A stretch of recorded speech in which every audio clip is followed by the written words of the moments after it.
তা আমি বললাম, হাজী সাহেব আপনি হজ করবার যায় রাজনীতি করলেন? তখন বলতেছে, না না, আমি হজ করবার যায় রাজনীতি কোথায় করলাম। আমি বললাম, আপনার খেয়াল আছে আপনি আল্লাহর কাবা ঘর সামনে নিয়ে বলেছেন লাকাওয়াল মুলক লা শারিকা লাক, বলেনি? প্রথম থেকে বললে আপনারা বুঝতে পারবেন। তালবিয়া যাকে বলা হয়, কি তালবিয়া,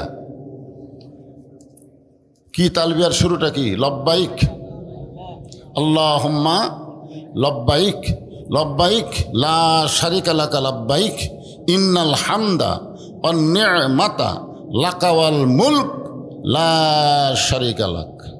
আচ্ছা, লাকা ওয়াল মুলক লা শারিকা লাকের অর্থ কি? হাদিস সাহেব বলে, আমি জানি না। আমি বললাম, না জানলে হবে?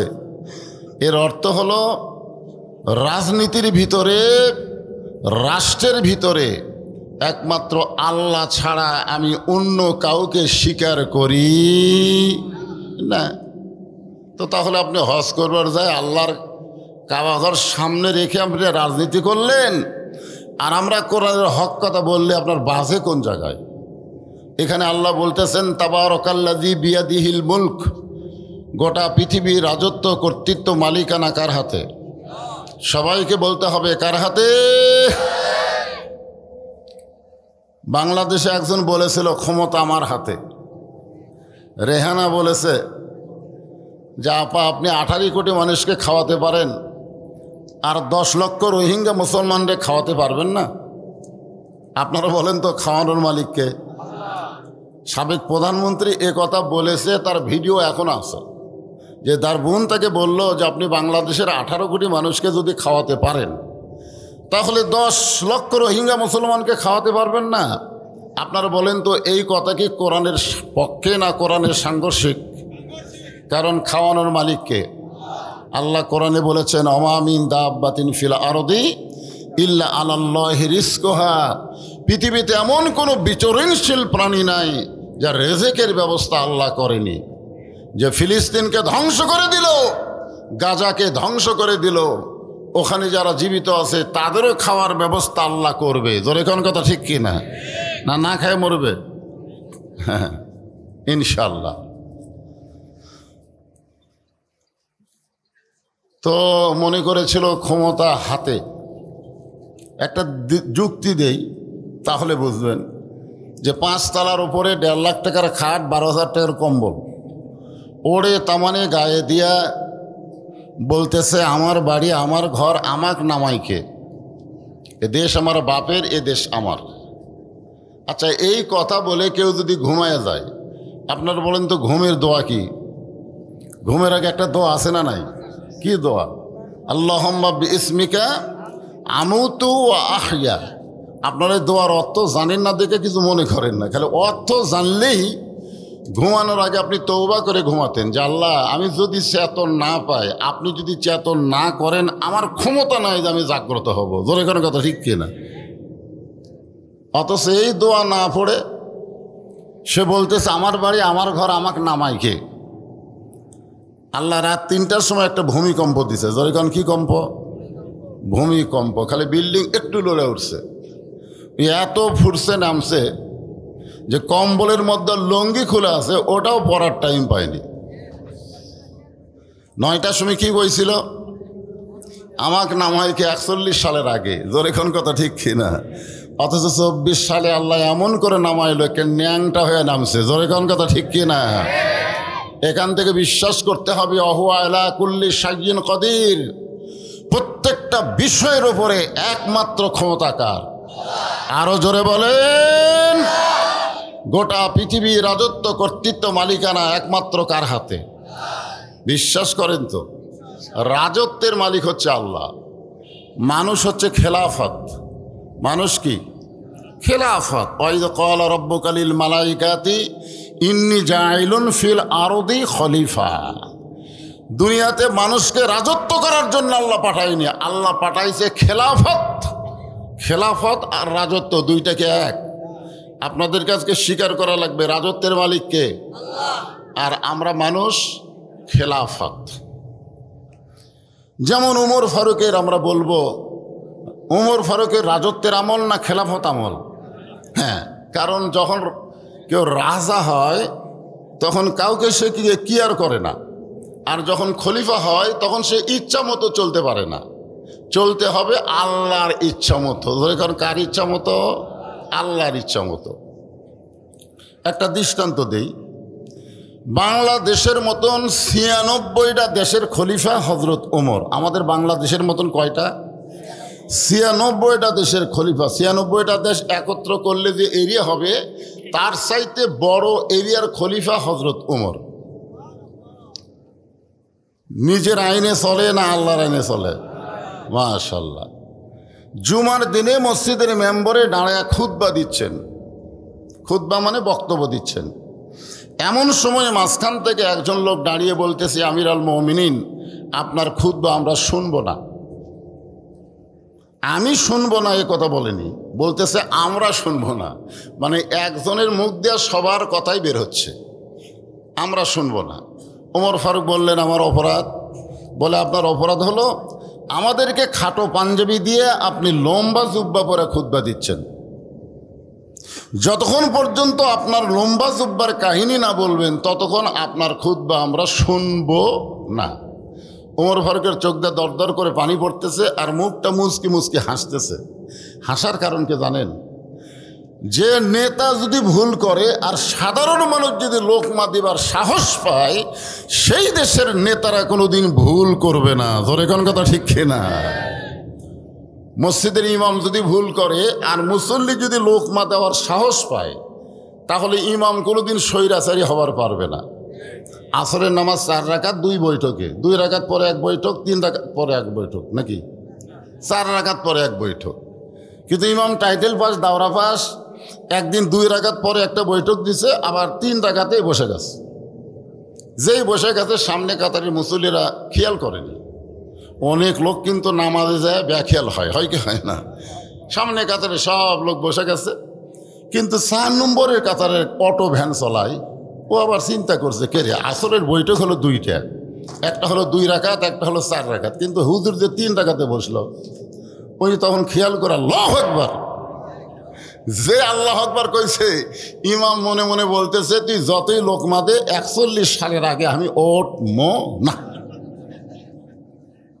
আচ্ছা, এই মনে করে যদি ইমাম স্বৈরাচারী হয়ে বসাই থাকে, আপনারা বলেন তো মসজিদের মুসল্লি কার পক্ষে হবে? ভ্যান চালকের পক্ষে না নেতার পক্ষে? কারণ কি? কারণ মসজিদের ইমাম তুমি তোমার ইচ্ছা মতো ইমামতি করতে পারবে না, আল্লাহর হুকুম মতো করতে হবে। যদি ভুল করো লোকমা দেওয়া হবে, লোকমা গ্রহণ করলে তোমার ইমামতিতে নামাজ পড়বো, আর গ্রহণ না করলে তোমাকে পরিবর্তন করে নতুন আরেকটা ইমাম নিয়োগ দিব। ধরে কোন কথা ঠিক কিনা? আজকে মসজিদের ইমাম ভুল করলে লোকমা দেই, অথচ সমাজের নেতারা এত ভুল করলো, বাংলাদেশের সমস্ত টাকা বিদেশে পাচার করে দিল, একটা মানুষ আমরা লোকমা দেইনি। জোরে কোন কথা ঠিক কিনা? সাহসই পাইনি। লোকমা দিলেই বিপদ, কারণ রাজতন্ত্র চলতেছে, খেলাফততন্ত্র চললে লোকমা যাবে। এমন সময় আব্দুল্লাহ ইবনে ওমর বাবার পাশে দাঁড়ায় বলতেছে, রে নবীর সাহাবীরা, আমার বাবার জুব্বা লম্বা বলে তোমরা লোকমা দিয়ে আটকে দিলে। তোমরা তাকায় দেখো, তোমরা খাটো পাঞ্জাবি পরলেও তোমাদের পরনে নতুন কাপড় আছে, কিন্তু আমার পরনে নতুন কোনো কাপড় নাই। ওসমান গনি বললেন, আব্দুল্লাহ, আজকে জুমার দিনে নতুন কাপড় না পরে তুমি পুরাতন কাপড় কেন পরছো? তো বলে, আমি যদি নতুন কাপড় পরতাম তাহলে আমার বাবার জুব্বা লম্বা হতো না। আমার কাপড়ের টুকরা আমার বাবাকে দান করার কারণে বাবার কাপড় আমার কাপড় একত্র করে বাবা লম্বা জুব্বা বানায় খুতবা দেয়। এখন বলো, খুতবা শোনা যায়? সমস্ত মুসল্লি চিৎকার করে বলে, আল্লাহর কোরআন দিয়ে যখন দুনিয়া চলবে তখন ভালো মানুষকে নেতা হিসাবে পাওয়া যাবে। আল্লাহর কোরআন দিয়ে তখন দুনিয়া চলবে, কোরআন দেখালে ওয়াজ চললে হবে না, কোরআন দিয়ে আমাকে দুনিয়া চলা লাগবে। তোর এখন কথা ঠিক কিনা? এখন কোরআন দিয়ে কি চলে? দুনিয়া চলে? খালি বলছে 72 সালে সংবিধান পরিবর্তন করা লাগবে, এই কথা শুনেই একদল এতই খেপা খেপছে। আগামীতে যখন কোরআন দিয়ে বাংলাদেশ চলবে মানুষের কোনো সংবিধান থাকবে না, একমাত্র সংবিধান হবে আল্লাহর কোরআন। জোরে বলেন কথা ঠিক কিনা? এই কোরআনের মধ্যে কোনো সন্দেহ, ভেজাল, ধোঁকা। কিন্তু বর্তমানে যে আইন চলতেছে বাংলাদেশে, আইনের মধ্যে সন্দেহ, ধোঁকা, গোজামিল। ডক্টর কামাল যে সংবিধান লিখেছে, এই সংবিধানের মধ্যে ভুল, কথা কয় না, সবাই কয় না, ধোঁকা, গোজামিল। তাহলে কেন বলে পবিত্র সংবিধান? যার মধ্যে ভুল আছে, গোজামিল আছে, ধোঁকা আছে, সেটা পবিত্র কেমনে হয়? পবিত্র একটাই হতে পারে, সেটা আল্লাহর কোরআন। জোরে কোন কথা ঠিক কিনা? আমি সেই সংবিধান কোরআন থেকে সূরা মুলকের দুটো আয়াত নিয়ে আপনাদের সামনে আলোচনা করব। রাত একটু বেশি হয়ে গেছে, তারপরে আমি এখানে কিন্তু আইসি মাগরিবের পরপরই, কিন্তু আসার পরে যে কয়টা বক্তা ওয়াজ করলো, ওয়াজ তো করেইনি, 2-4 মিনিট করে আদায় শুরু হয়ে গেছে, খালি আদায়, খালি আদায়। তো আমার মা বোনেরা তো ঘন্টার পর ঘন্টা বসে আছে। আবার আমার এই সভাপতি সাহেব বলে দিল যে মেয়েদের পীর সাহেব, পীর সাহেব নাম শুনলে আমার অ্যালার্জি হয়, বুঝলেন? পীর সাহেব, এ কথাটা আমার পছন্দ হয় না। হ্যাঁ না, আপনি বলেন তো পীর সাহেব। যাই হোক, মোহাব্বতের মানুষ বলতে পারে, কিন্তু পীর সাহেব, হ্যাঁ যাই হোক। আল্লাযী খালাকাল মাউতা ওয়াল হায়াতা লিয়াবলুয়াকুম আইয়ুকুম আহসানু আমালান ওয়া হুয়াল আজিজুল গফুর।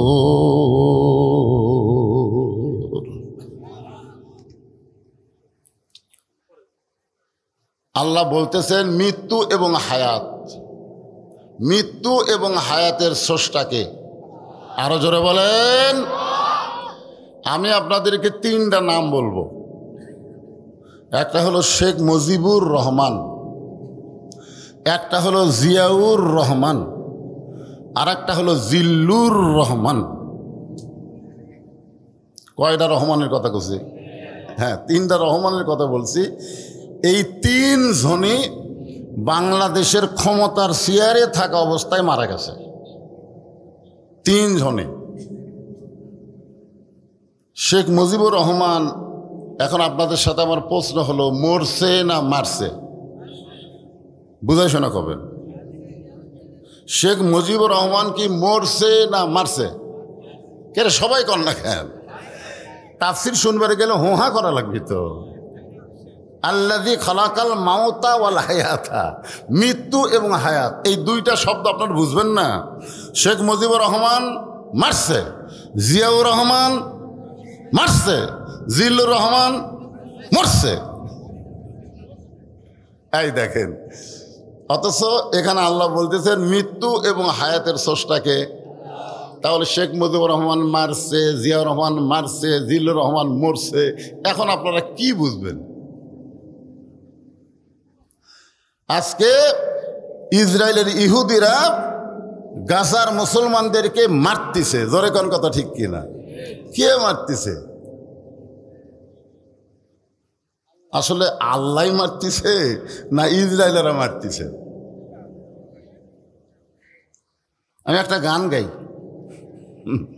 আগে গানটা শোনেন তো বুঝতে পারেন কিনা। মাটির পুতুল বানায়া তুমি করিলা বেহুশ, তুমি যেমনি নাচাও তেমনি নাচো, পুতুলের দাও দোষ। তুমি সর্প হইয়া দংশন করো, ওজা হইয়া ঝাড়ো, তুমি চোরকে বলো চুরি করো, আবার পুলিশ হইয়া ধরো। আমার এলাকার এক বাড়িতে চুরি হয়েছে, পাশেই বাড়ি। তাই আমি বললাম, কে রে ভাই, বাড়িতে চুরি হলো, কিছুই বুঝতে পারলেন না? কয় হুজুর, এই বছরের মধ্যে আজকে আমার সবচাইতে ঘুম বেশি হচ্ছে। কি যে ঘুম ধরছে, তারপরে শুতে পড়ছি, ফজর আগে চেতনি পাইনি। একটা চোর আমার এলাকায়, আমি চিনি, তা বলি ভাই তোমরা তখন চুরি করো, তখন কিভাবে করো? কয় হুজুর, চুরি করার আগে ওযু করি হুজুর। ওযু করে 2 রাকাত নামাজ পড়ে আল্লাহ কয়, আল্লাহ পেটের দায়ে চুরি করতেছে, আল্লাহ ধরা ধান না পড়ি, ধরা ধান না পড়ি। দেখছেন, চোরেরাও আল্লাহ আল্লাহ কয়ে চুরি করে, আর বাড়িওয়ালা ঘুমকে দিছে। কথা কয় না কেন? ঘুমকে দিছে।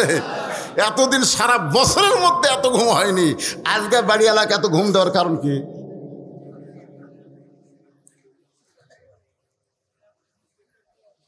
না না, হাসার জন্য না, এই আয়াতের ব্যাখ্যা বোঝানোর জন্যে আমি আপনাদের সামনে একটু অ্যাডজাস্ট হচ্ছি। লিয়াবলুয়াকুম, তোমাদেরকে পরীক্ষা করা হবে, আইয়ুকুম আহসানু আমালা। এই জায়গাতেই চিন্তা ভাবনা। আহসান, আমালা। আহসান মানে সুন্দর, আমল মানে কর্ম। এখন আপনাদের কাছে আমার প্রশ্ন হলো, সুন্দর আমল যদি আমরা করতে চাই, ঘুমটুম আসা যাবে না, চোখ তেরা থেকে টান টান করে দেখা লাগবে। আমরা যদি সুন্দর আমল করতে চাই, তাহলে সুন্দর একটা পরিবেশের দরকার আছে না নাই? কথা বলেন, আছে না নাই? সুন্দর একটা পরিবেশ যদি তৈরি করতে চাই, তাহলে সুন্দর একটা সমাজের দরকার আছে না নাই? সুন্দর একটা সমাজ যদি তৈরি করতে চাই, তাহলে সুন্দর একটা রাষ্ট্রের দরকার আছে না নাই?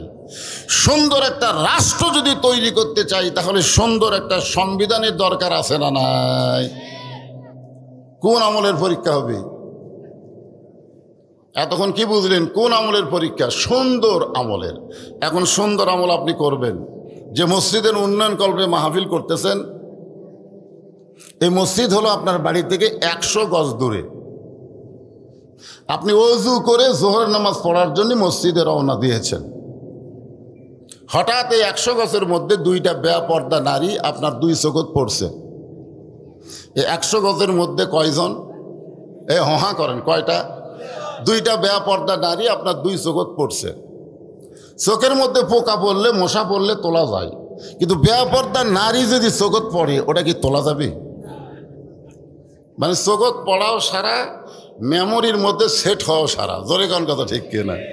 এখন মসজিদের মধ্যে আপনি ডান পায়ে ঢুকলেন, আল্লাহুম্মা আফতাহ লি আবওয়াব রাহমাতিক দোয়াও বললেন, আবার বেশি সওয়াবের জন্য সামনে কাতারে তো গেলেন, ইমামের সাথে তাকবীরে উলার সাথে নামাজের নিয়ত করলেন।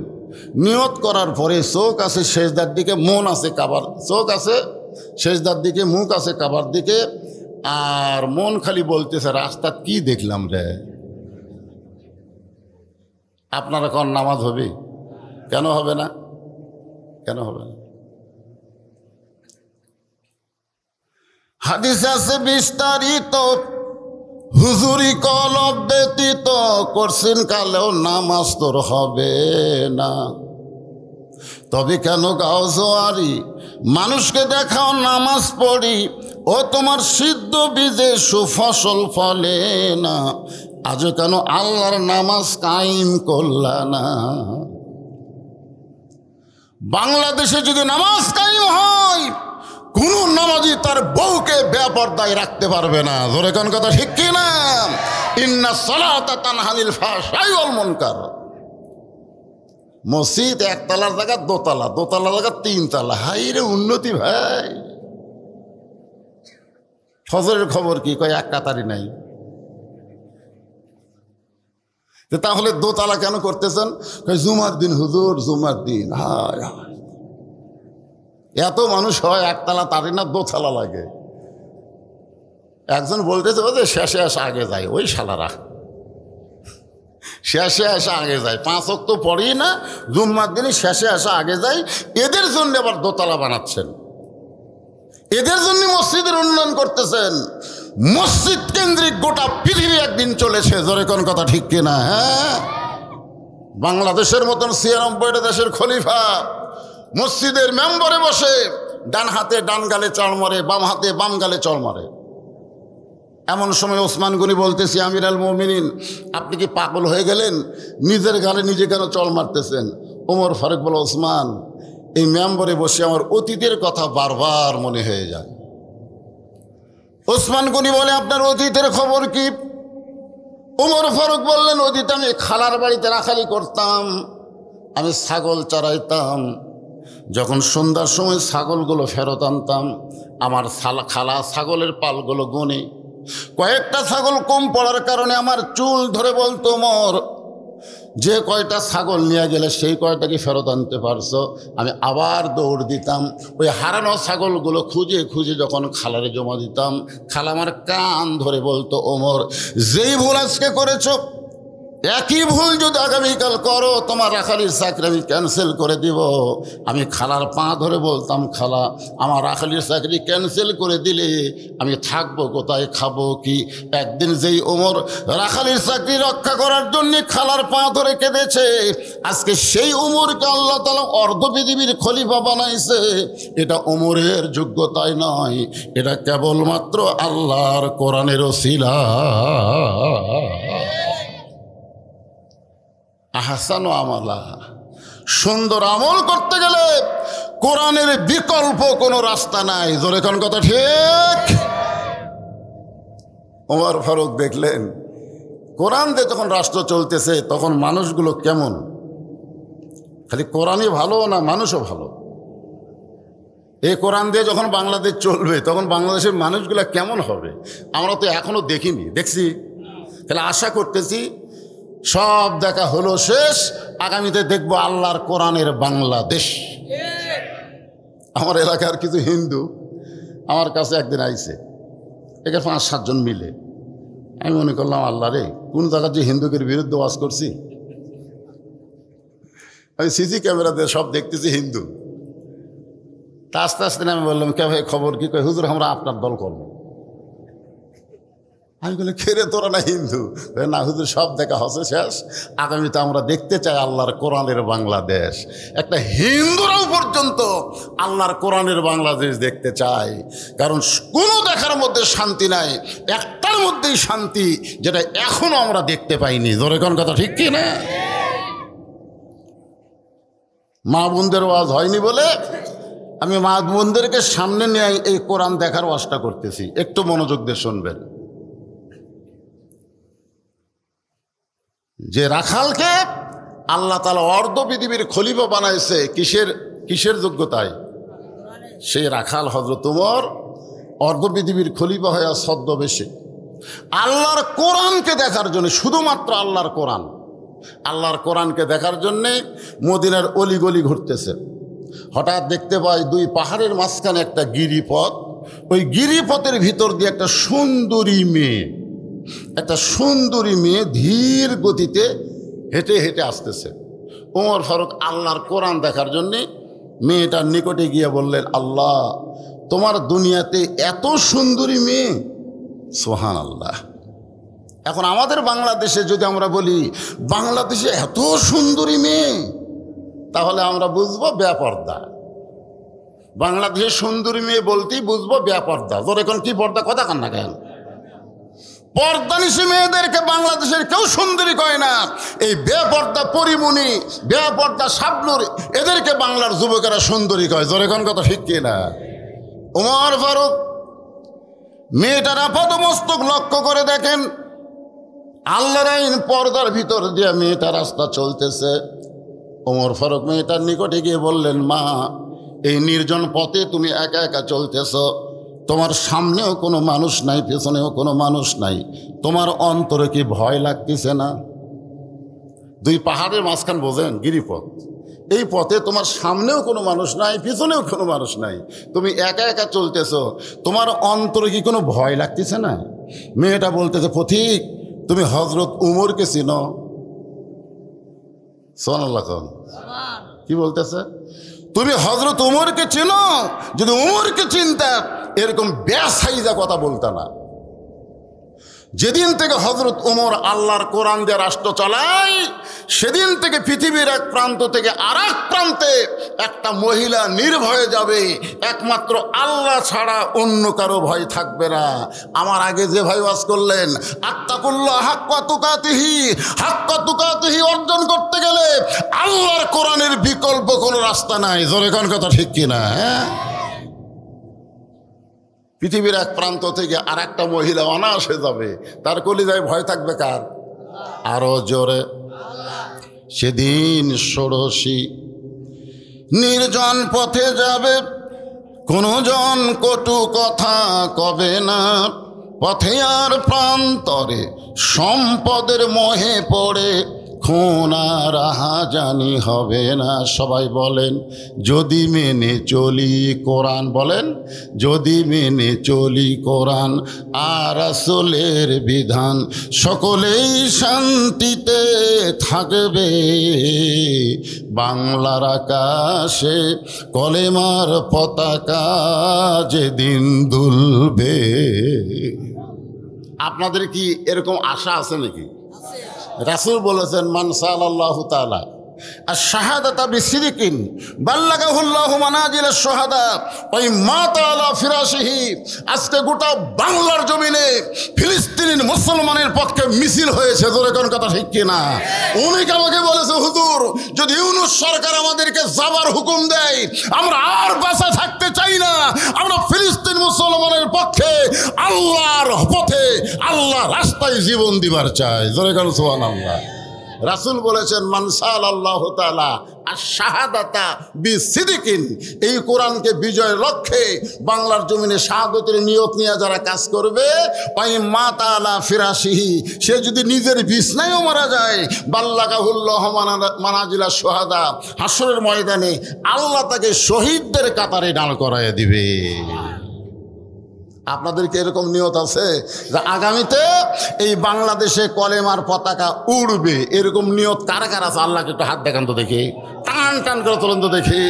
লিল্লাহে তাকবীর।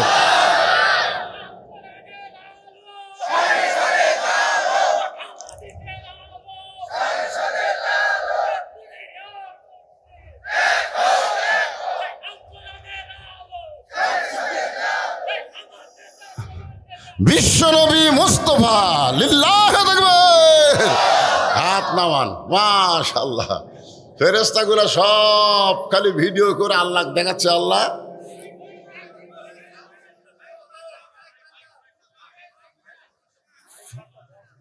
কি কয়?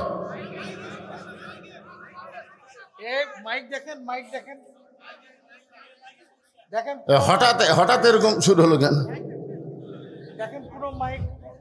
আচ্ছা আপনারা কি একজনে আছেন না আর একজন আছেন? এই যাই ওইদিকে দেখো তো বাবা। এই আপনারা কি বলতেছেন, সাউন্ড বক্স না মাইক?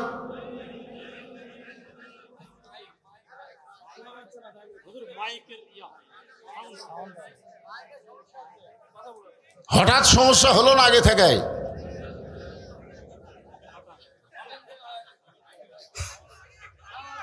না আগে থেকেই বলো তো, বলতেছে অনেক আগে থেকেই। কেবল ওয়াজ জমতিছে আর এই সময় কেউ সমস্যা তো কাম সারা রে বা। একটা লোকের চোখের ধুম নাই, খালি টস টস করে দেখতেছে, ধরে কারণ ঠিক কিনা। আর এই সময় কয় মাইকের সমস্যা। কে ভাই একদিন গেছে কে রে? একটু জিকির করেন মধুর স্বরে লা ইলাহা ইল্লাল্লাহ, লা ইলাহা ইল্লাল্লাহ। শোনা যায়, শোনা যায়। হাত লড়াচ্ছে। শোনেন একটা হাদিস বলি।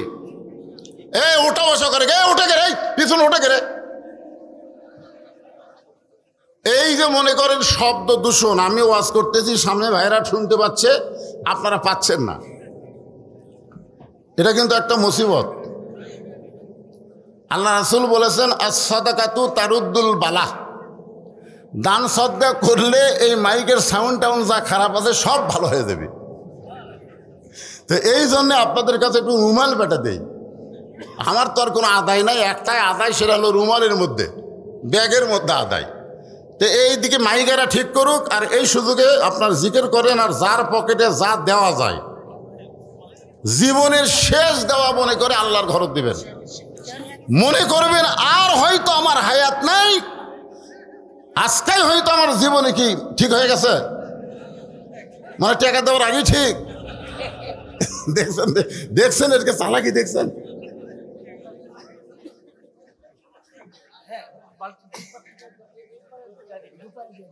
এই 2 বালতির খাওয়া আছে, 2 মিনিটের মধ্যে আদায় শেষ করা লাগবে।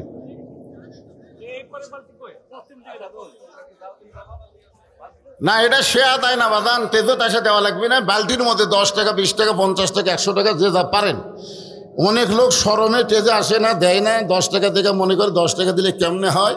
এখন সে বালতির মধ্যে এটা আপনারা দিবেন। হ্যাঁ হ্যাঁ, সবাই একটু মহব্বত। এই বালতি আলার মাঝখানে বালতিটা কি করেন? ওঠেন না কেন আপনি? ওঠেন ওঠেন। হ্যাঁ, একটু জিকির করেন বাবা, একটু জিকির করেন। কেউ ওঠা বসার দরকার নাই। লা ইলাহা। মহিলাদের মধ্যে আমার মা বোনদের ওয়াজ কেবল শুরু করছি, মা খুশি হয়ে টাকা দিবেন। আপনার আল্লাহর হস্তে দোয়া করে দেব, আল্লাহ মা খাদিজার সঙ্গে যেন আপনাদেরকে জান্নাত দিয়ে দেয়, আল্লাহ যেন মা ফাতেমার সঙ্গে আপনাদের জান্নাত দিয়ে দেয়। মায়েরা সবাই আল্লাহর হস্তে আল্লাহর ঘরে দান করবেন। আর এই ফাঁকে আপনারা জিকির করেন লা ইলাহা ইল্লাল্লাহ। পাহাড় পর্বত নদ নদী এ নামে গাহে নিরবধি। পাহাড় পর্বত নদ নদী এ নামে গাহে নিরবধি। আমার আল্লাহ নামের এতই মধু,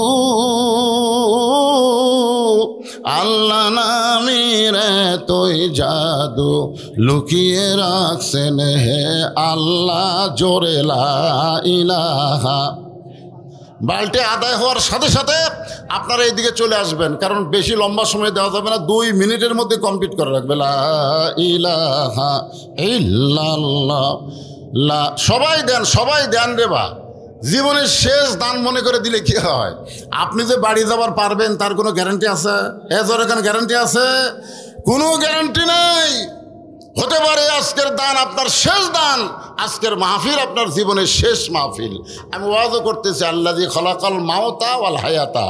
আগে মৃত্যু তারপরে হায়াত কেন বললেন, এইটা ব্যাখ্যা করে আপনাদের জানানোর চেষ্টা করবো ইনশাআল্লাহ। তবে একটু মনোযোগ দিয়ে শোনেন।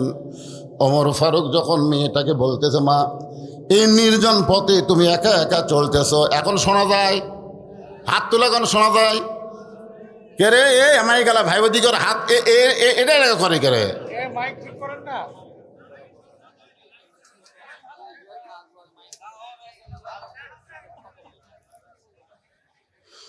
আপনারা দান করলেন, এখন তো মাইক ভালো হওয়ার কথা।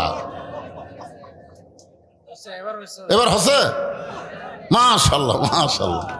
মনে করছে আবার যদি বাল্টি ফাটা দেয় না, আর দেওয়া হবে না, এটাই শেষ। ওমর ফারুক মুস্কি মুস্কি হাসতেছেন, কারণ আল্লাহর কোরআন যখন দুনিয়াতে চালু থাকবে, প্রত্যেকটা মানুষের অন্তরে একমাত্র ভয় থাকবে কার? ইন্নামাল মুমিনুনা আল্লাযীনা ইযা যুকিরাল্লাহু ওয়াজিলাত কুলুবুহুম ওয়া ইযা তুলিয়াত আলাইহিম আয়াতুহু জাদাতুহুম ঈমানা ওয়া আলা রাব্বিহিম ইয়াতাওয়াক্কালুন।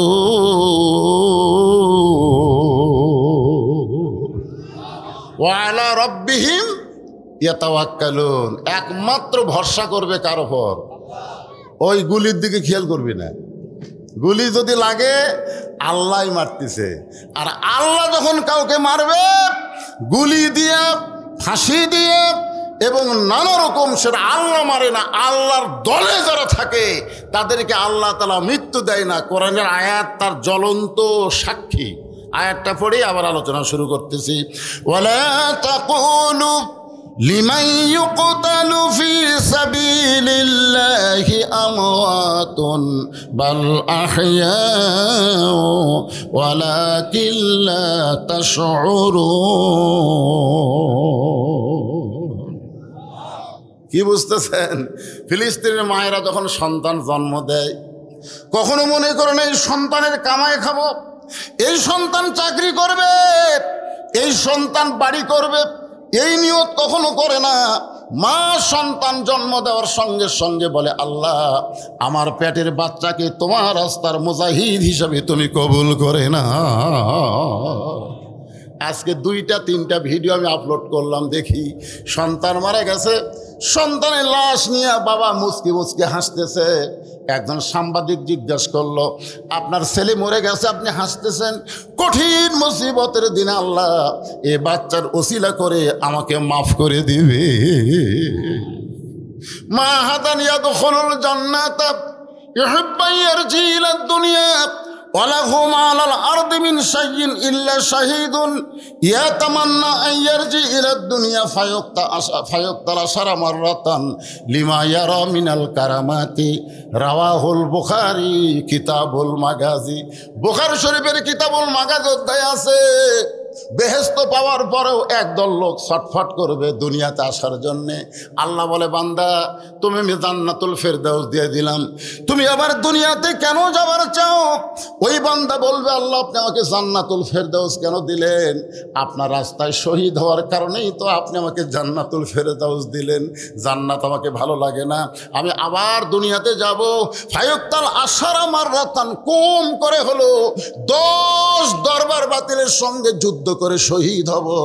লিমা ইয়ারা মিনাল কারামাতি, শহীদ হওয়ার সময় যে শান্তি পাইছি সেই শান্তি তোমার জান্নাতে না। কি ভাবতেছে?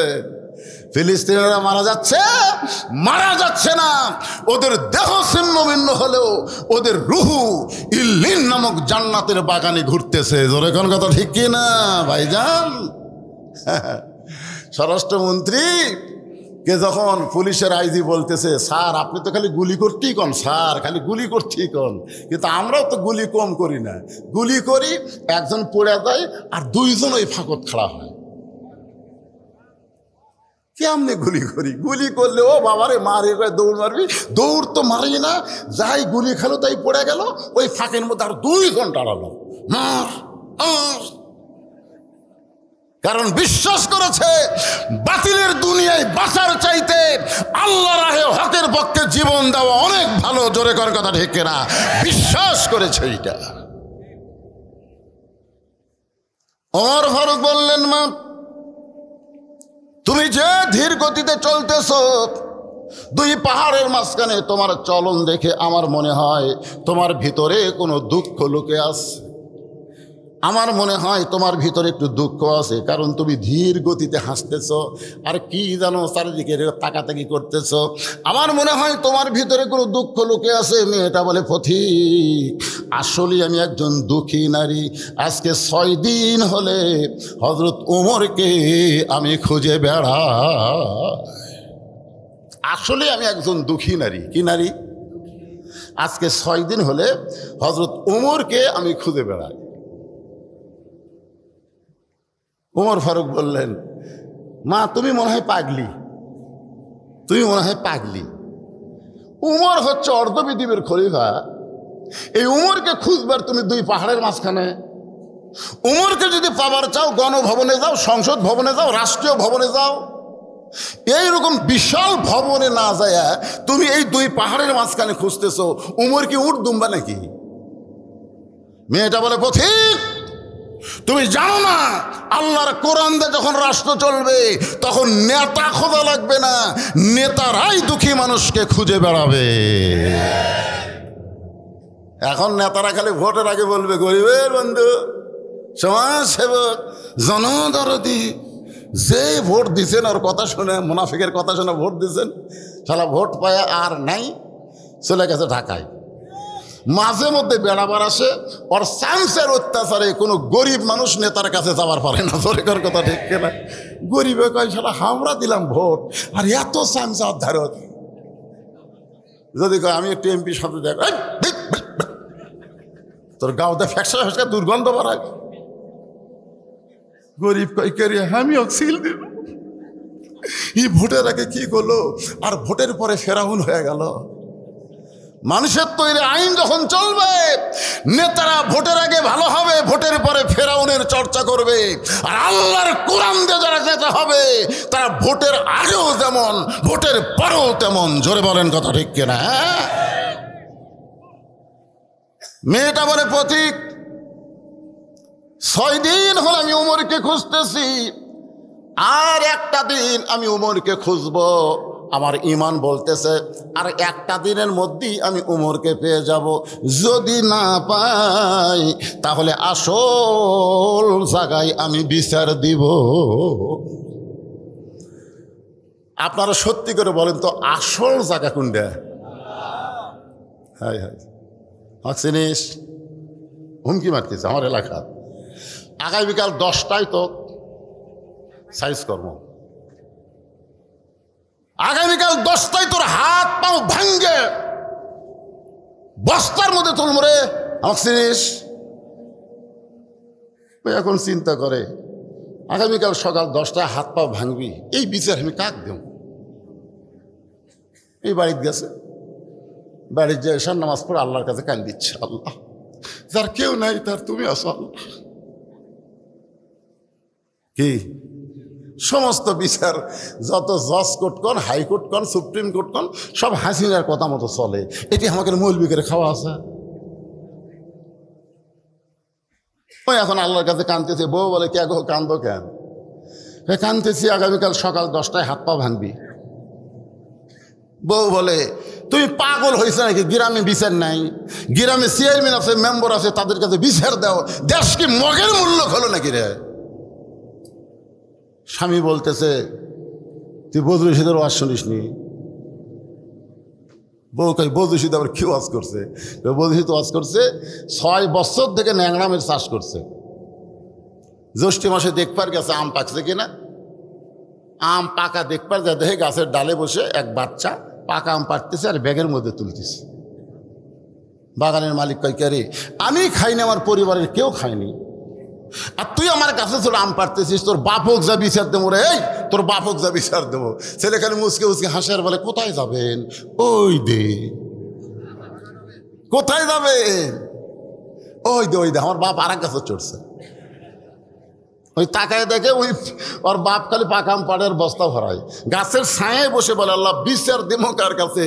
বেটাও চোর, বাপও চোর।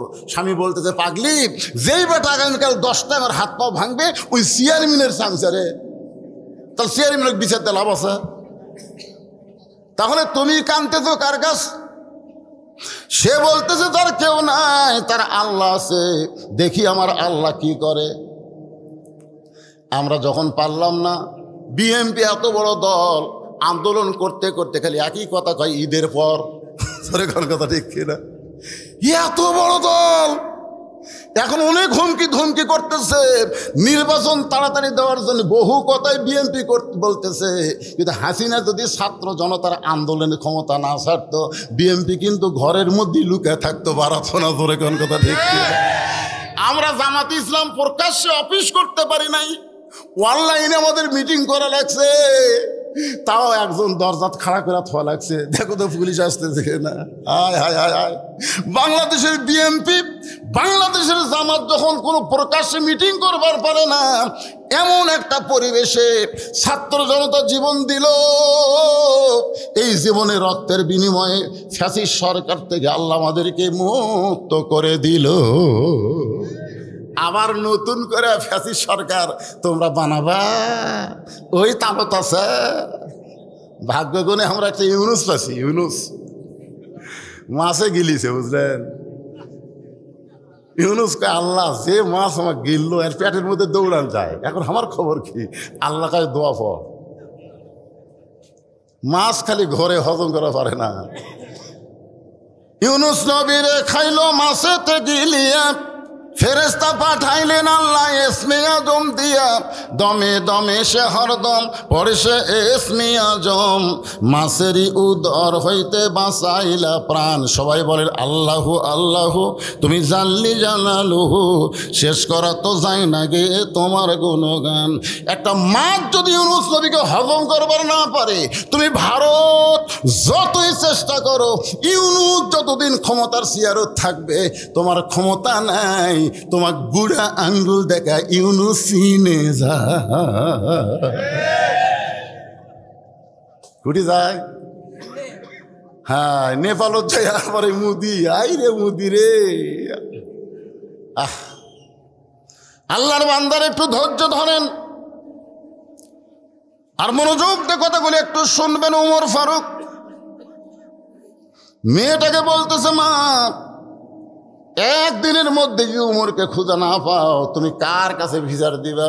মেয়েটা বলতেছে আমার বিশ্বাস, আমার ইমান বলতেছে আমি পাবো। কয়েকদিন হলে খুঁজেছি, আর একদিনের মধ্যে আমি উমরকে পাবো। যদি না পাই তাহলে আসল জায়গা বোঝেন না আল্লামা সাইদি হুজুরকে জেলের মধ্যে থেকে বের করে হাসপাতালে যখন হত্যা করা হলো, বাংলাদেশের লক্ষ লক্ষ মানুষ তাহাজ্জুদের নামাজে চোখের পানি বের করে আসল জায়গা বিচার দিছে। ধরে কোন কথা ঠিক না? ওনার যেখানে মাটি হওয়ার কথা ছিল সেখানে মাটি দেবার দিল না। ওর নাম দেখি ভারত টুকরা টুকরা করি যে ভাই, এই শালা পায়খানার মধ্যে খুঁজে পাওয়া গেছে। ধরে কোন কথা ঠিক না?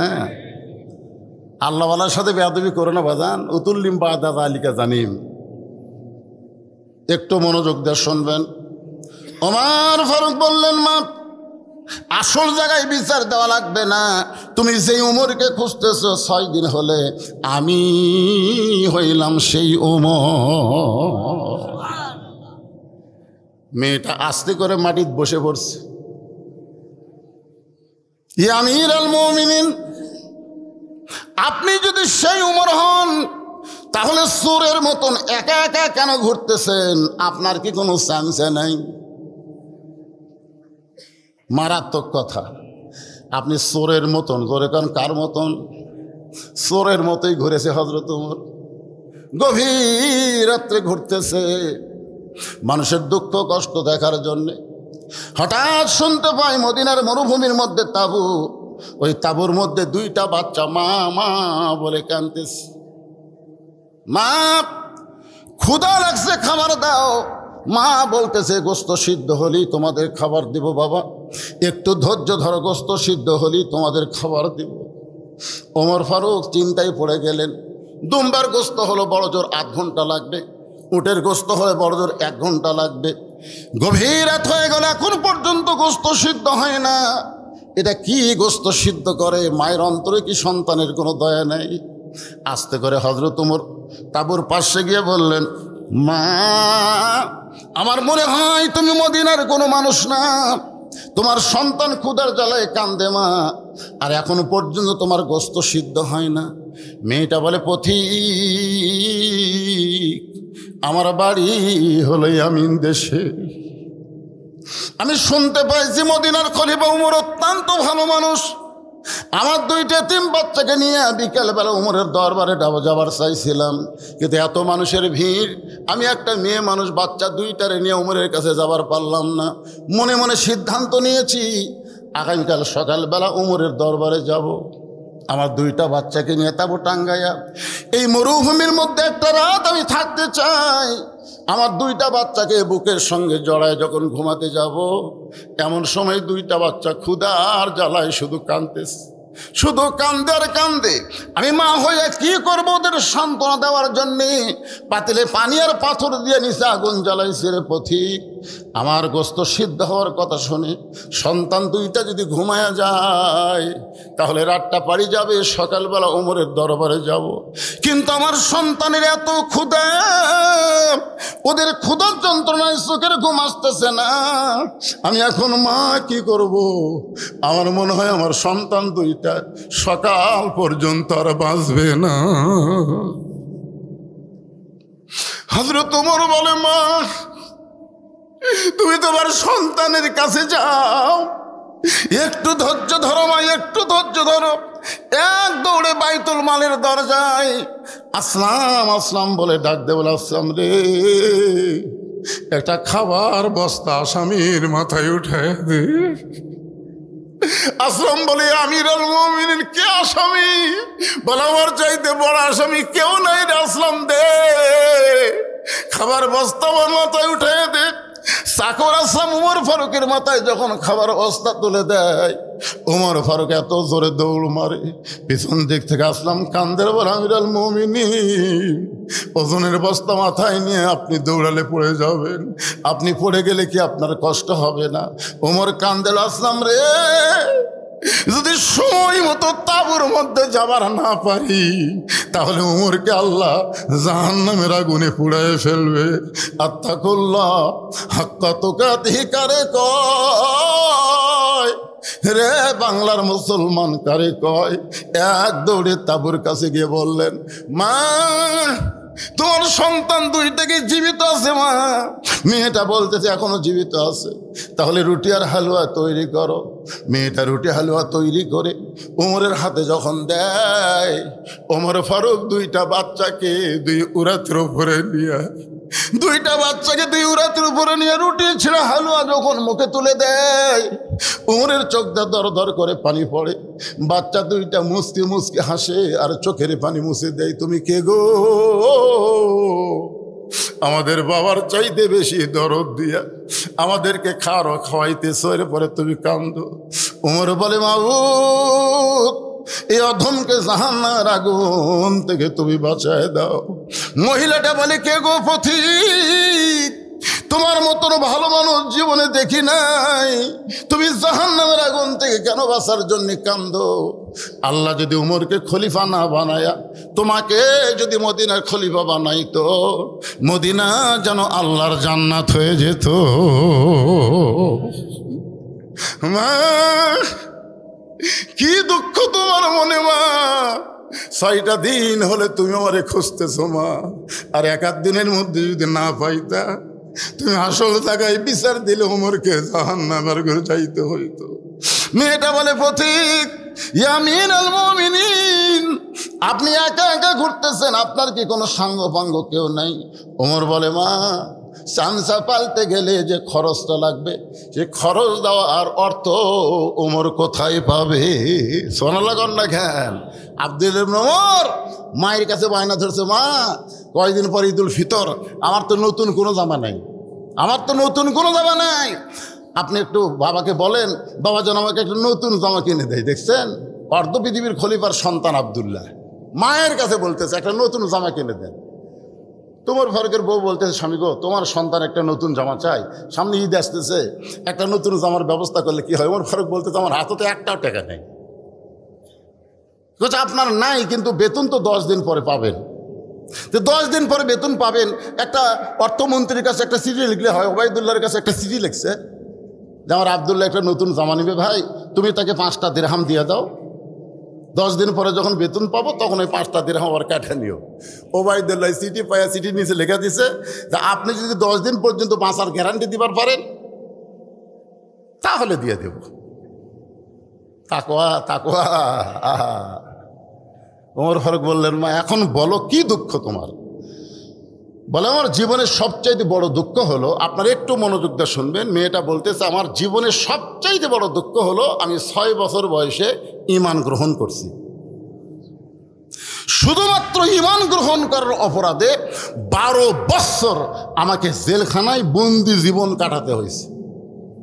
আমার জীবনে কোনো অপরাধ নাই, একটাই অপরাধ, সে অপরাধটা হলো ঈমান গ্রহণ করা। ঈমান পড়া না, ঈমান গ্রহণ করা। আপনারা বলেন তো, নিয়ত করা না নিয়ত পড়া? আচ্ছা, নামাজের নিয়ত পড়া না করা? করা করা। আমি আমার বড় ভাই একসঙ্গে আসরের নামাজে ঢুকলাম, একটু দেরি হয়ে গেছে, তা আমি 4 রাকাতই পেলাম। কিন্তু আমার বড় ভাই একসাথে ঢোকার পরেও 3 রাকাত পাচ্ছে, 1 রাকাত মিস করছে। তা আমি আমার বড় ভাইকে বললাম, কে রে ভাই, সালাম ফেরানোর পর একসাথে 2 জন ঢুকলাম, তো আমার 4 রাকাতই হলো, তোমার 3 রাকাত কেন? ওদের নিয়ত পড়বার যায়, নয়তন উসাল্লিল্লাহি তাআলা আরবা রাকাতি সালাতুল আসর, এই বলতে বলতে খালি ভুল যায়, তাড়াতাড়ি যত করে তাড়াতাড়ি করবে খালি ভুল যায়, এই ভুলের কারণে 1 রাকাত গেছে। আমি বললাম, তুমি তো বেদাত করলে, কারণ নিয়ত পড়ার কথা কোনো জায়গাত নাই, প্রত্যেক জায়গাত আছে নিয়ত করা। নিয়ত করা মানে সংকল্প করা। তুমি যখনই ওযু করছে এ তো তখনই নিয়ত হয়ে গেছে, মসজিদের মধ্যে পাও দেয় মাত্র নিয়ত হয়ে গেছে, কাতারত খাড়া হওয়ার পরে আবার নিয়ত। আপনারা কি মনে করতেছেন সারা জীবন কলমার জিকির করে, লা ইলাহা ইল্লাল্লাহ, লা ইলাহা ইল্লাল্লাহ, লা ইলাহা ইল্লাল্লাহ, লা ইলাহা ইল্লাল্লাহ, আবার ঘুষ খায়, চাকরি গেলে আল্লাহর কাছে কান দিচ্ছে, আল্লাহ আল্লাহ আমি আর জীবনে ঘুষ খাবো না, লা ইলাহা ইল্লাল্লাহ, লা ইলাহা ইল্লাল্লাহ। ফেরেশতা কয়, আল্লাহ এই যে ঘুষের চাকরি করছে তখন কোনোদিন তওবা করেনি, আল্লাহ যেই চাকরি রিটায়ার করছে তখনই আর ঘুষ খাবি না, তওবা করতেছে, ইল্লাল্লাহ জিকির মারতেছে, আর খবর কি? আপনারা বলেন তো, একটা বুড়া মানুষ যখন আর চুরি চামারি করার পারে না, জোয়ানকালে যা অন্যায় করা করছে, বুড়া বয়সে তওবা করতেছে, আল্লাহ আমি আর চুরি করবো না, আমি আর ডাকাতি করবো না, তুই পারবি? তো কথা কোন পারবি? পারবি না তো ভাই। তওবা কখন করা লাগবে? যুবক, এই 7 বছর থেকে নামাজের তালিম দেওয়া লাগবে, 10 বছর থেকে জোর করে নামাজ ধরান লাগবে। 7 বছর থেকে তালিম দেয়নি, 10 বছর থেকে নামাজ ধরেনি, ওই বুড়া বয়সে নামাজ ধরছে। কিন্তু নামাজ ধরবার যায়, রুকু সেজদা করবার যায়, আর হাঁটুর মধ্যে কটমট করে সিয়ার সাহানাই উপায় নেই। সিয়ার লিয়া মসজিদত গেছে। আমার এক ওয়াজে আমি বলছি যে মসজিদে কেউ যদি সিয়ার দেখেনি, এই সিয়ার ভাঙলে একটা ওমরা হজের সব। এই কথা আমি বলছি ভাই, না হলেও 100 হুজুর আমার বিরুদ্ধে মানহানি কেস করবি। কে রে, ওমরা হজের সব সিয়ার ভাঙলে কোন জায়গাতে আছে? দলিল ছাড়া কথা, এত বড় ভাইরাল বক্তা কেমনে? আমি তখন এই যে মান সাল আল্লাহ তাআলা শাহাদাতা, এই হাদিসের ব্যাখ্যা যখন দেখালাম, আরে পাগলা, আবু সাইদ তো ফিলিস্তিনে যায় জীবন দেয়নি, বাংলাদেশের রংপুরে জীবন দিয়েছে। ফিলিস্তিন মুসলমানের মতোই জীবন দেওয়ার সওয়াব আল্লাহ তাকে দিবি। জোরে কোন কথা ঠিক কিনা? আবু সাইদের রক্তের উপর দিয়েই তো হাসিনাকে পলাতে বাধ্য হওয়া লাগছে। জোরে কোন কথা ঠিক কিনা? কথা কর না কেন? একটা সিয়ার মানে কি? জামাতে নামাজ পড়লে 27 গুণ সওয়াব কখন হবি? মানে কাতার সোজা হবি। নবী যতক্ষণ পর্যন্ত কাতার সোজা না হয়েছে ততক্ষণ পর্যন্ত আল্লাহ নবী কেবলামুখী হয়নি। জোরে কোন কথা ঠিক কিনা? আর এখনকার ইমাম তো আকামত দেওয়ার আগে কেবলামুখী হয়ে বসে আছে। আর আল্লাহ রাসূল বেলাল আকামত দিচ্ছে, আর নবী মানে নবী এই ইশারা করতেছে, ওটি একজন লাগবে, ওটি ওই যে পিছনে পিছনে কাতারে ফাঁকা আছে, ওই ফাঁকের মধ্যে যে শয়তান ছাগলের মাথার মতন মাথা বের করতেছে, শয়তান ফাঁক বন্ধ করো। আর ওই সিয়াল্লা মাঝখানে বসে গেছে। কে রে পাগলা, পায়ের গোড়ালির সঙ্গে গোড়ালি ঠিক করা লাগবে না? সিয়াল্লিয়া নামাজ পড়বা কেন? তুমি যদি অসুস্থ হও, লা ইকাল্লিফুল্লাহু নাফসান ইল্লা উসআহা, আল্লাহ কোরআনে বলেছেন তোমার কষ্ট হবে, এমন কিছু আল্লাহ তোমাকে ইসলামে চাপাই দেয় নাই। তুমি যদি সরকারি চাকরি ঠিক মতো করতে পারো, তাহলে বুড়া বয়সে তোমাকে আর চাকরি করা লাগবে না, সরকার তোমাকে দরদ হয়ে পেনশন দিবি। জোরে কর কথা ঠিক কিনা? যৌবন বয়সে যদি ঠিক মতো 5 ওয়াক্ত নামাজ জামাত আদায় করার পরও বুড়া বয়সে যদি হাঁটুর মাগড়াটা করে ঘিরে যায়, তখন তোমাকে আর জামাত না পড়লেও যেখানেই তুমি নামাজ পড়ো পেনশনের সওয়াব আল্লাহ তোমাকে দিয়ে দিবি। জোরে কর কথা ঠিক কিনা? কথা বলে যৌবন শয়তানক দিয়া বুড়া বয়সে আল্লাহ ধরছে। যখন হয় চামড়া ঢিল, আল্লাহর সাথে দিছে মিল। যখন ছিল চামড়া টাইট, আল্লাহর সাথে করছে ফাইট। মেয়েটা বলছে শুধুমাত্র ঈমান গ্রহণ অপরাধে 12 বছর আমাকে জেলখানায় বন্দি রাখছে। সকালে বেলা 3টা করে চাবুক, বিকালে বেলা 3টা করে চাবুক। আমার দেহের এমন কোনো জায়গা নাই যেই জায়গায় চাবুকের আঘাত লাগে নাই। আমিরুল মুমিনিন, আমি রোমের জেলখানার মধ্যে বন্দি ছিলাম। আপনি যখন রোম পারস্য দখল করলেন, তখন আপনি ঘোষণা করলেন মুসলমান কোনো রাষ্ট্র যখন দখল করবে, ওই রাষ্ট্র তখন আল্লাহর কোরআন দিয়ে চলবে। আর আল্লাহর কোরআন দিয়ে যখন কোনো রাষ্ট্র চলবে, তখন জেলখানার কোনো দরকার পড়বে না। জেলখানার দরজাগুলো যখন মুক্ত করে দিলেন, তখন আমি রোমের জেলখানা থেকে বের হলাম। আমার দাদা খ্রিস্টান, আমার বাবা খ্রিস্টান, রোম দেশের সকলেই তো আমার খ্রিস্টান। আমি একজন মুমিনা নারী হইয়া খ্রিস্টানদের কাছে কেমনে যাব? এই জন্য 6 দিন হলে 2 পাহাড়ের মাঝখানে ঘুরতেছি। যদি আপনার দেখা পাই, আপনার কাছে এই দুঃখিনী মেয়েটা একটু আশ্রয় চাই। ওমর ফারুক বললেন, মা আমি তোমাকে আশ্রয় দিবার পারবো না, কিন্তু ইসলাম তোমাকে অধিকার দিয়েছে। আপনারা বলেন তো, ইসলামে মেয়েদের অধিকার আছে না নাই? জোরে করে আছে না নাই? আচ্ছা একটা কথা বলি তো, ইসলামে সন্তানের কাছে বাপের দাম বেশি না মায়ের দাম বেশি? বুঝে শোনা কন, এটা কি হলো? না না, এরা দৌড়ে দৌড়ে আসে না, এটা কি হলো রে? হ্যাঁ, তাহলে আপনারা স্বীকার করলেন সন্তানের কাছে কার দাম বেশি?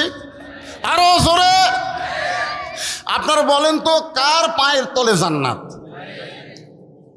অনেক বক্তা আগে ওয়াজ করছে, আমি ছোটবেলা শুনছি যে স্বামীর পায়ের তলে স্ত্রীর জান্নাত।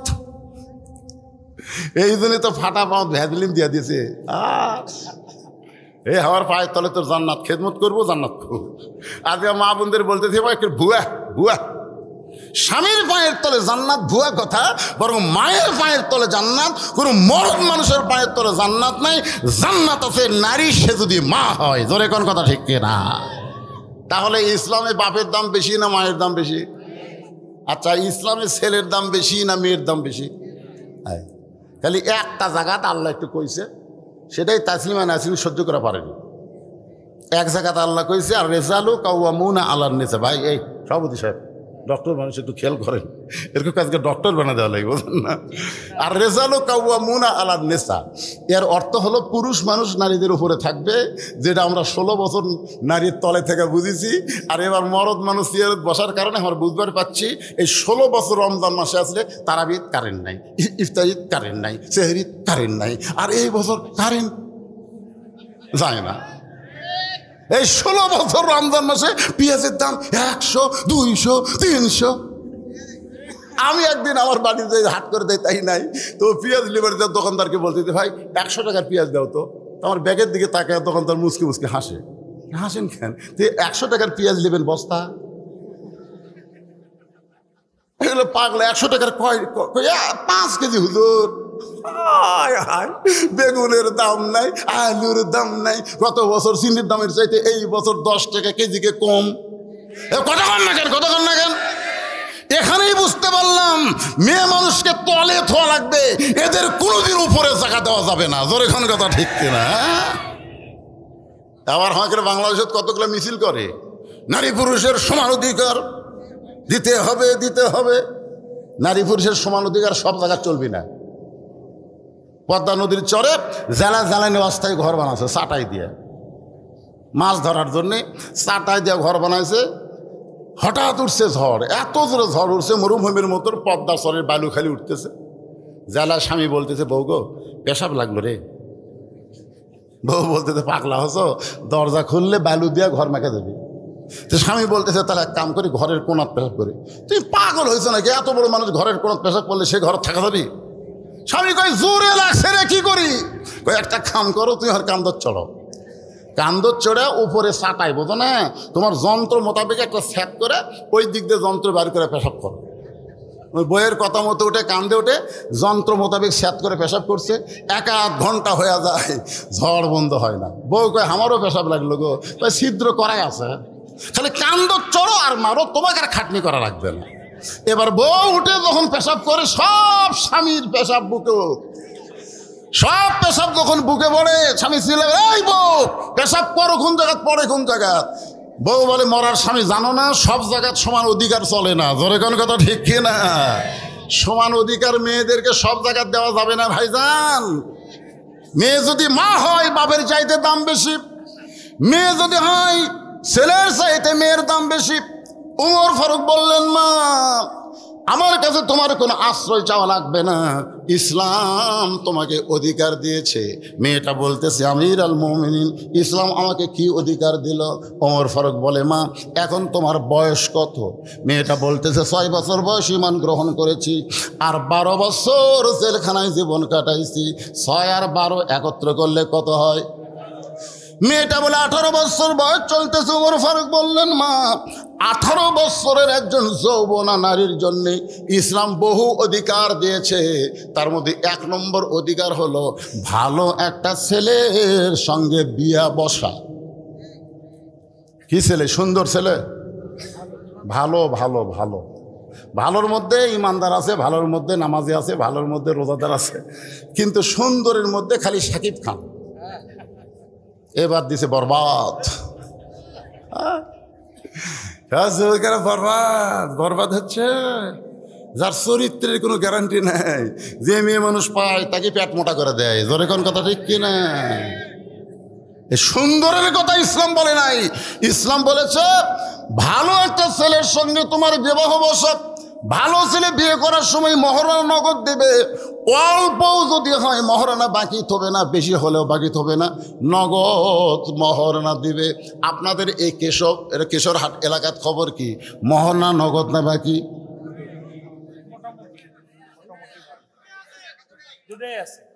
দুটাই আছে।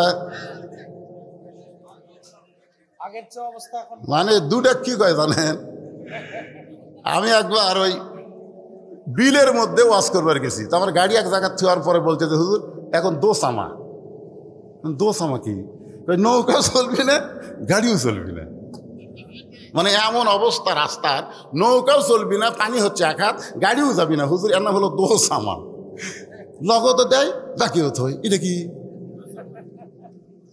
হযরত আলীর মতন গরিব ছেলের সঙ্গে নবীর মেয়ে ফাতেমার বিয়ে দেওয়ার সময় যদি মহারণা বাকি না থাকে, আলীর চাইতে গরিব কোন যুবক আছে?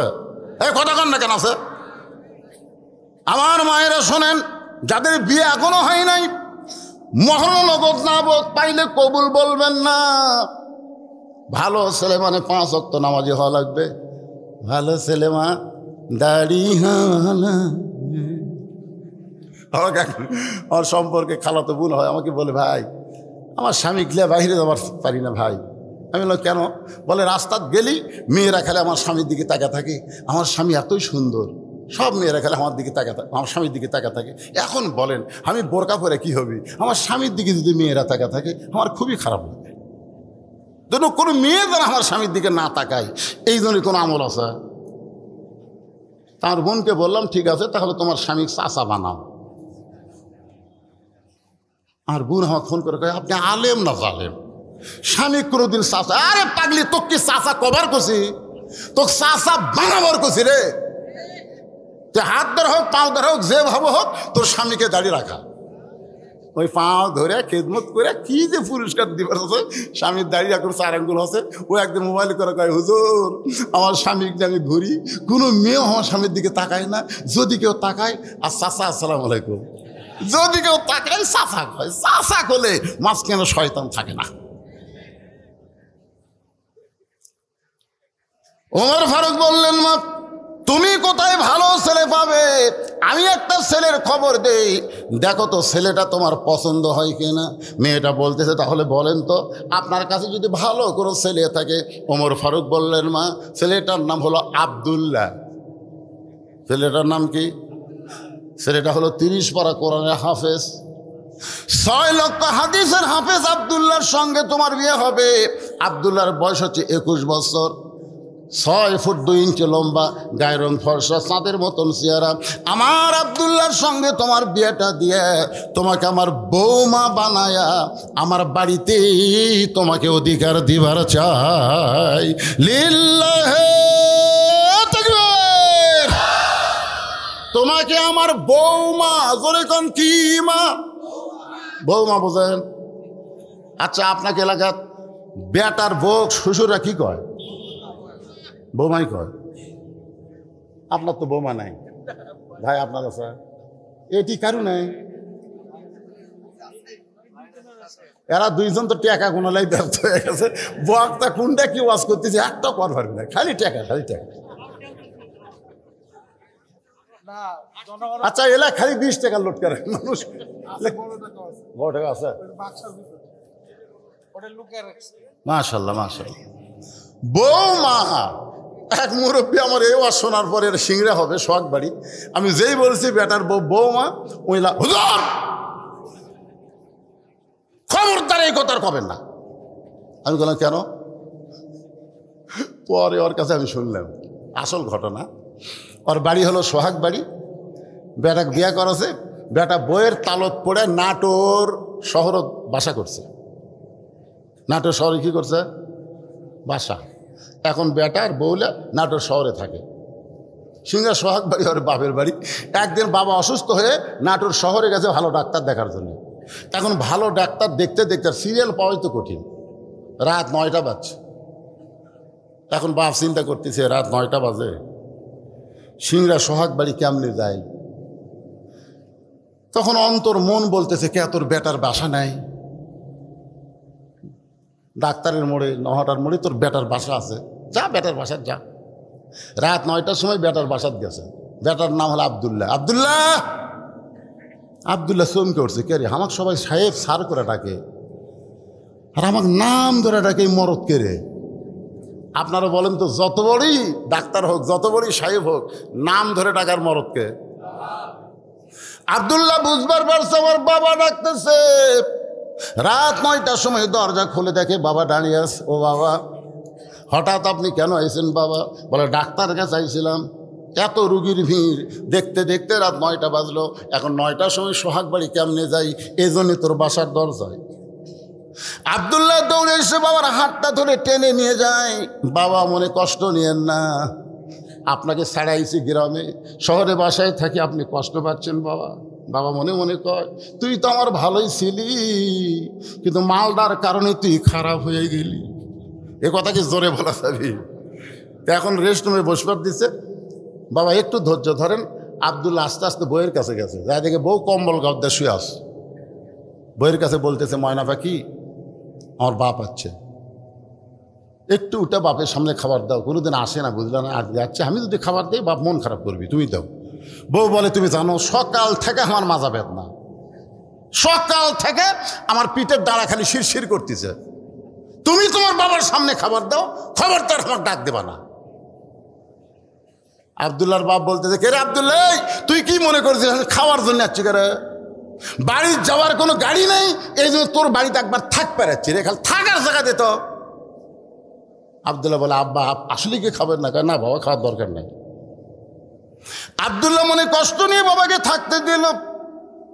বাবা একটা ঘরের মধ্যে যখন ঘুমায় যায়, আব্দুল্লাহ বইয়ের কাছে শুয়ে আছে। এমন সময় রাত 11টা। ধরে বলেন কয়টা? 11টার সময় আব্দুল্লাহর শালা বইয়ের ভাই, আব্দুল্লাহর শালা বইয়ের ভাই 11টার সময় দরজায় ডাকতেছে, আপা, শেফালি আপা দরজা খোলো। যেই বলছে শেফালি আপা দরজা খোলো, কম্বল ফেলা দিয়ে মারছে লাভ। দৌড়ে সে দরজা খুলে বলতেছে, ভাই এত রাত্রে কেন? বলে ক্যারাম বোর্ড খেলতে খেলতে দেরি হয়ে গেছে আপা, এখন একটু ঘুমাবার চাই। বোন বলতেছে, পাগল হয়েছিস নাকি? এত রাত্রে না খায় ঘুমাইলে আমার চোখে ঘুম ধরবে না। আয় আয়, তোর সামনে খাবার দেই। মাছ গরম, গোস্ত গরম, ভাত গরম, সব গরম করে শালার সামনে যখন খাবার দেয় ডাইনিং টেবিলে, আর বলতেছে খাবাই খাবাই। আব্দুল্লাহ চিন্তা করে, 9টার সময় আমার বাবা আসলো, তখন তোর মাজা বেদনা, পিঠ শিরশির করে, আর 11টার সময় তোর ভাইয়ের সামনে খাবাই খাবাই। দেখি তো খবর কি? বার হয়ে দেখে 5 তরকারি গরম ভাত, শালার মাথায় বইয়ের হাত। কয় তরকারি? 5 তরকারি গরম ভাত, শালার মাথায় বইয়ের হাত। আব্দুল্লাহ আস্তে আস্তে বাবা যেই ঘরে ঘুমায় ওই ঘরে জানলার কাছে জিরো বাল্বে দেখে বাবা শুকনা মুখে ঘুম পাড়তিস। আব্দুল্লাহর চোখ দিয়ে দর দর করে পানি পড়ে। যেই বাবা নিজে না খাই আমাকে লেখাপড়া করাইলো, যেই বাবা মাটির বিছনায় থেকে আমারে খাট বানায় দিল, আজকে সেই বাবা আমার না খাইয়া ঘুম পাড়তেছে, আর আমার শালার সামনে 5 তরকারি গরম ভাত। লিয়াবলুয়াকুম আইয়ুকুম আহসানু আমালা। আব্দুল্লাহ রে, আজকে তোকে ভালো আমলের পরীক্ষা করা হবে।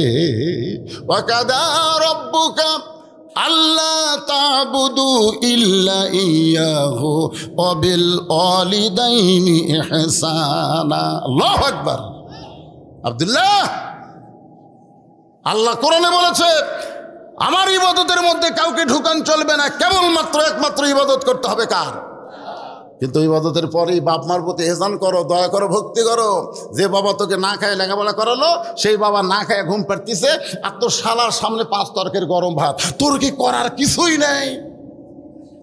আইয়ুকুম আহসানু আমালা, তোর সুন্দর আমলের পরীক্ষা হবে। এখন তুই কই কি আমল করিস দেখা থাক। আব্দুল্লাহ তখন চোখ বন্ধ করছে, দেখে ঘরের মধ্যে উটি বলা বেলান আছে। উটি বলে না, উটি বলা, শহরের বাসার তার লাঠি খাটা নাই, উটি বলা বেলান আছে, মাপে হলো 3 পা হাত। আব্দুল্লাহ চিন্তা করতেছে, বেলানের আঘাত ধরে যদি, মন বলতেছে মারবার সালি পারবো না রে, বর্তমান নারী শাসন চলতেছে রে, মারলি কে ছবি। ইমান বলতেছে পাগলা, মারবি মারবি জাগা মতো মার, এমন জায়গাত মারবো যে দেখাবার পারবি না, এমন জায়গাত বাড়ি মারবি দেখাবার পারবি না। দেখাবার বুঝছেন না? তার মানে পিছন দিকে যে উঁচা হয়ে আছে, এই উঁচার ওপর বাড়ি মারবি। আব্দুল্লাহ এবার বেলান হাতে নিয়ে বইয়ের পিছনে গেছে, যুদ্ধ শুরু হবে। তাকে দেখে ভাইয়ের সামনে 5 তরকারি গরম ভাত। বোন জোর করে বলতেছে আর এক টুকরা খা, শালা বলতেছে না না আফা আর দরকার নেই, বলে তুই না খাইলে আমার কলজাত আগুন ধরে, খা আর এক টুকরা খা। আবদুল্লাহ চিন্তা করে আমার বাবা না খায় ঘুম পাড়তেছে, এর ভাই খাবার চাই না, তারপরে জোর করে খাবার দেয়। বিসমিল্লাহ মারছে বাড়ি, যেই বাড়ি মারছে এত জোরে শব্দ হয়েছে, বউ দৌড় শালাও দৌড়। শালা চিল্লায় বলে দুলা ভাই এই গভীর রাত্রে আমার বোনকে আপনি মারলেন কেন? আব্দুল্লাহ বলে তোর বোন আমার কে হয়, তোর বোন আমার কে হয়? আল্লাহ কোরআনে বলেছেন হুন্না লিবাসুল লাকুম ওয়া আনতুম লিবাসুল লাহুন্না। স্বামী হলো বিবির পোশাক, বিবি হলো স্বামীর পোশাক। মা আয়েশা বলেছেন মুয়াজ্জিন, এই শালা মুয়াজ্জিন মসজিদে মাইকে ডাকতেছে সেহরির সময় হয়েছে, মা বোনেরা ওঠেন, মা বোনেরা ওঠেন। আমি একদিন মুয়াজ্জিন যাই করলাম, কে রে খালি মা বোনক ডাকিস কে, বাপ ভাইক ডাকতে পারিস না?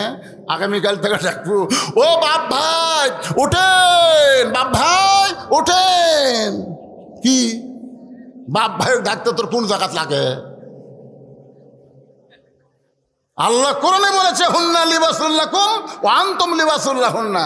স্বামী হলো বিবির পোশাক, বিবি হলো স্বামীর পোশাক। স্বামী স্ত্রী দুইজন মিলেই কাজ করা লাগবে। খালি স্বামী ঘুম পাড়বে আর বউ একলা একলা ইফতারি পাক করবে, সেহরি পাক করে স্বামীর সামনে দিবে, আর স্বামী খালি সেউটা খাবে।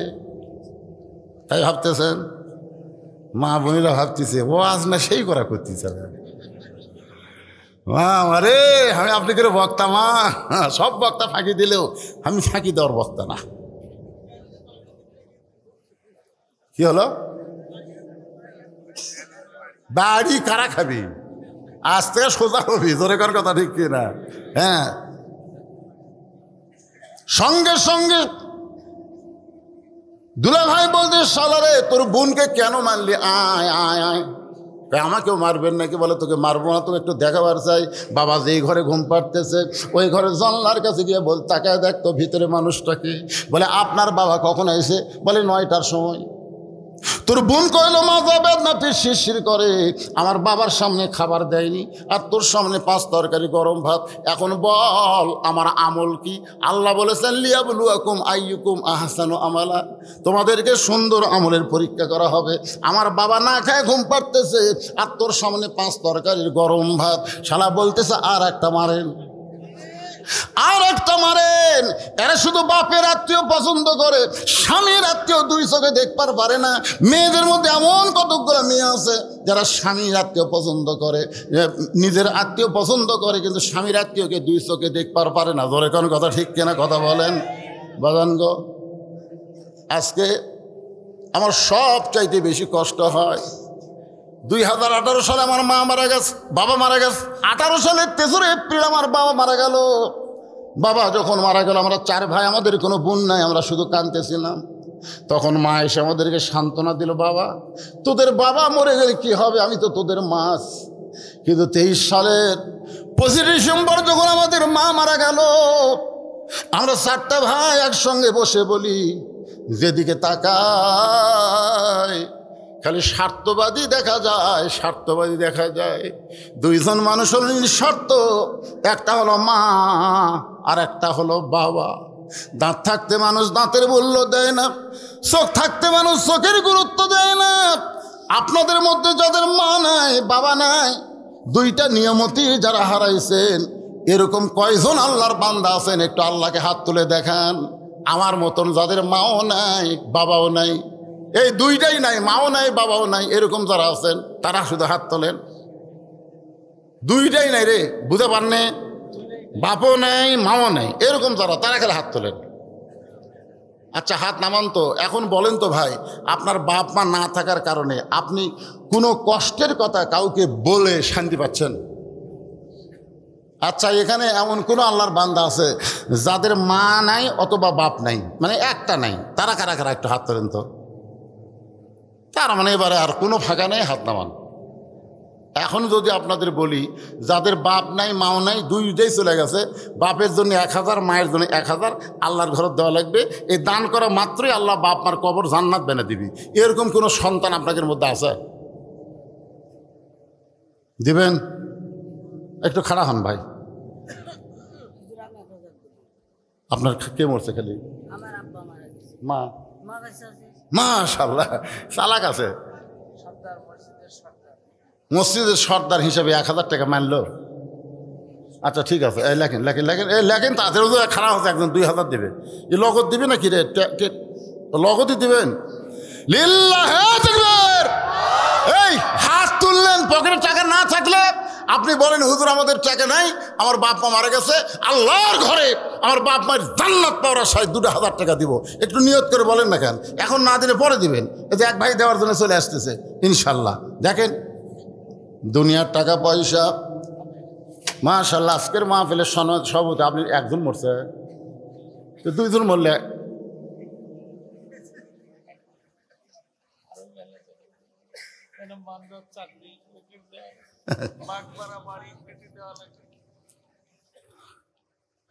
আজকের মাহফিলের সভাপতি সাহেব 1000 টাকা দান করলো, আল্লাহ কবুল করেন।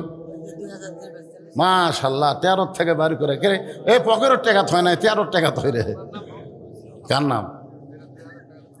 লিল্লাহে তাকবীর। রফিকুল ইসলাম 2000 টাকা নগদে করছে দান। বাপ মার কবরকে আল্লাহ জান্নাতের টুকরা বানায় দেন, আল্লাহুম্মা আমিন। বাবা মারা গেছে, বাবার রুহের মাগফিরাতের সন্তান কি করবে দুনিয়াতে টাকা রাইখা? বাপের বাড়ি বাপের জমির মধ্যে বসে আছে, আর বাপের জন্য 1000 টাকা দিবে না কেন? দিয়ে গেছে। আল্লাহ বাপের কবরকে জান্নাতের টুকরা বানায় দেন। জোরে বলে আল্লাহুম্মা আমিন। জোরে বলেন আল্লাহুম্মা আমিন। একটু হাত তোলেন বাবা, একটু হাত তোলেন, একটু হাত তোলেন। এখানে বলে লাখ লাখ টাকা আদায় হয়, আজকে আদায় কিরকম হলো? ভালোই হয়েছে। আচ্ছা মসজিদের কি সমস্যা আপনাকে রে? মানে কি লাগবে? এসি লাগবে?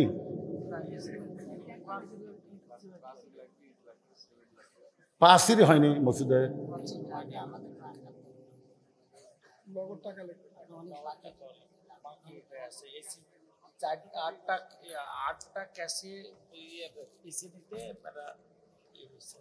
এসি লাগাছে?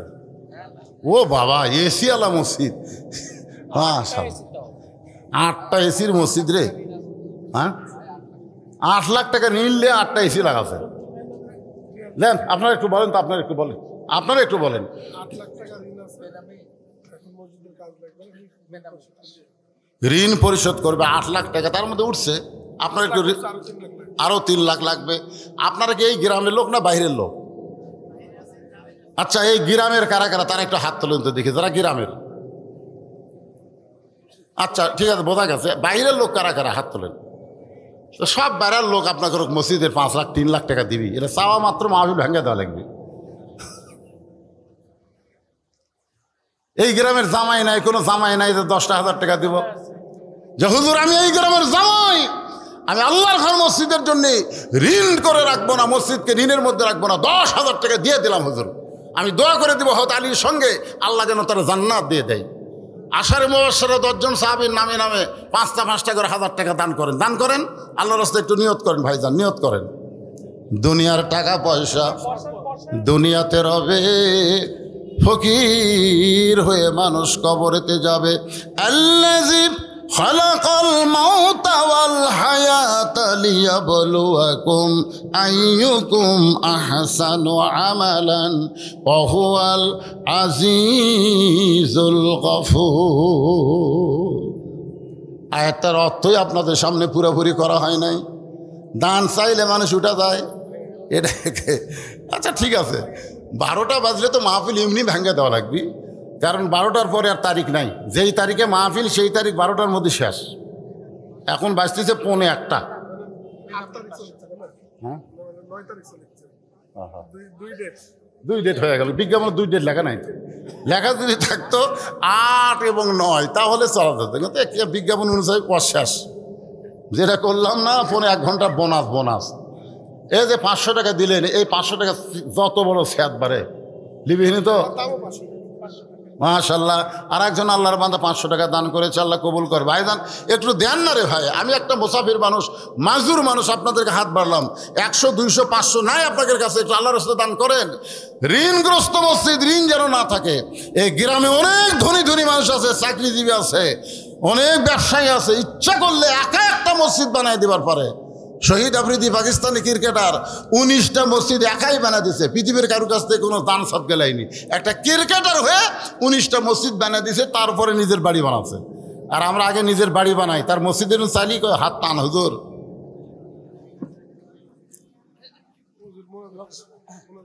মোনাজাত করে, এলাকার মোনাজাত করে।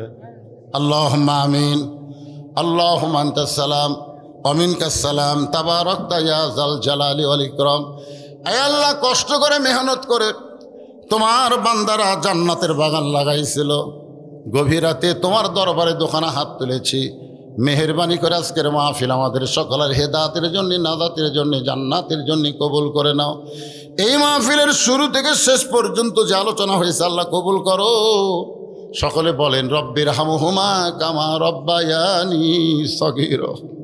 আল্লাহ ফিলিস্তিনের মুসলমানকে আল্লাহ তুমি হেফাজত করো, আল্লাহ গাজার মুসলমানকে হেফাজত করো, পৃথিবীর মানচিত্র থেকে ইহুদিকে আল্লাহ তুমি ধ্বংস করে দাও। আল্লাহ আমাদের বাংলাদেশকে কোরআনের দেশ বানায় দাও। সব দেখা শেষ করেছে আল্লাহ, কোরআন দিয়ে বাংলাদেশ একটাবার দেখতে চাই। এই দৃশ্য আমাদের সকলের জন্য কবুল করো। আজকের মাহফিলের সভাপতি কবুল করো, সহসভাপতি কবুল করো, সুধীজনদের কবুল করো, অতিথিদের কবুল করো, মসজিদ কমিটির সভাপতি, সেক্রেটারি, কিসের সকলকে কবুল করে আল্লাহ আমাদের সকলকে তুমি মাফ করে দাও। সুবহান রাব্বিকা।